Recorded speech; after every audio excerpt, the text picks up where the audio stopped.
So, key stuff: single-celled organisms, smaller than plants and animal cells, less than 1 micrometer in length. You could fit 100,000 into one of these bullet point marks. It's quite a lot. So here is a distillation exercise. So you're going to need to pause when we get to the next slide. What I'd like you to do is use the information and draw and label a bacterial cell. So pause it now, read it, and see if you can use that to draw it.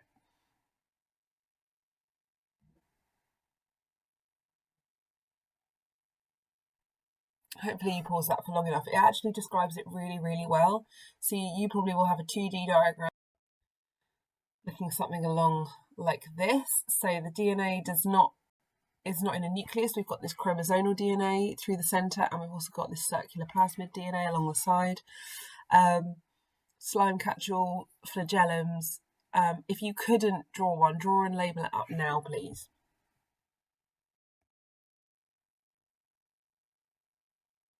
We need to know the uses of bacteria because this is the reason why we have to culture them or grow them.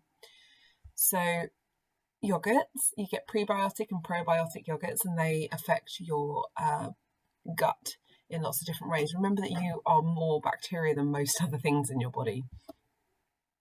To make cheeses taste nice, we use anaerobic respiration in sewage cleaning. So you'll remember that from when we did the chemistry.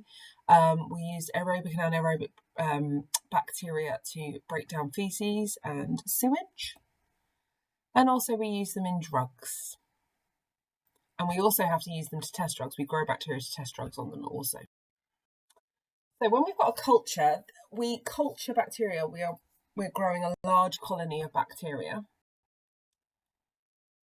How do we prepare the culture? So the microorganisms have to be provided with everything they need. So we have to give them nutrients, and the nutrients is where the culture grows. And so we call it a culture medium. So it's the place where they live. And we use agar at school, but any liquid or gel that contains carbohydrates for energy, oxygen, etc., proteins, everything it needs, that's called a culture medium. And in school we use agar gel. So we make it hot and then we pour it and it cools and sets just like jelly. Now, obviously we're not doing this because it says the steps for making it are around the room, work in pairs and write them down. I've just copied the slides on the next and you've got to try and put them in the right order. So pause it now, see if you can get them in the right order.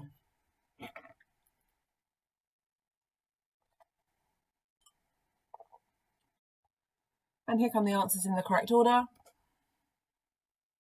Sterilise the petri dish and the agar. Sterilise the inoculating loop. Open the petri dish. Inoculate the agar gel. Place the lid. Take the lid. Don't seal all the way around because they need the oxygen. Label it and put it upside down to stop condensation from falling on the surface, and incubate it for a few days.